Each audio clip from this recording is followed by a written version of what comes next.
मनीष कश्यप जी जिम्मेदार पत्रकार आप हैं। ये आप पत्रकार हैं, जिम्मेदार पत्रकार हैं। सुनिए मेरी बात को, आपका ये तालिका बिल्कुल गलत लगा। क्यों नहीं रिकॉर्ड करेगा? क्यों नहीं रिकॉर्ड करेगा? क्यों नहीं करेगा? पुरुष है, समझ लेना, नकुआ लंका नहीं है, समझा?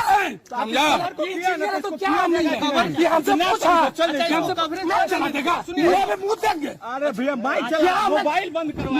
अरे दिखा दे हम अरे यार आप बुक करने से आ गया है भाई।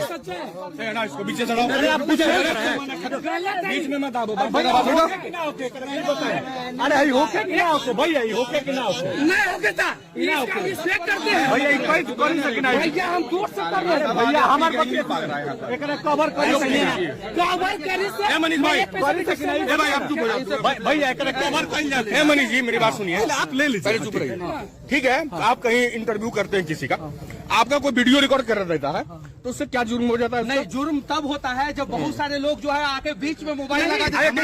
आप लोग ने बोले एक मिनट चाहिए, पहले सुनिए ना। ठीक है, हाँ बोलो बोलो। जुर्म तब हो जाता है कि बहुत सारे कैमरा और माइक के बीच में वीडियो लगा देते हैं। और जरा सोचिए, यहाँ पे 6 लोगों ने आत्महत्या की। सारे लोग जानते हैं। दोस्तों, मनीष कश्यप और इस लड़के को लेकर आपकी क्या राय है, आप हमें कमेंट सेक्शन में जरूर बताइए।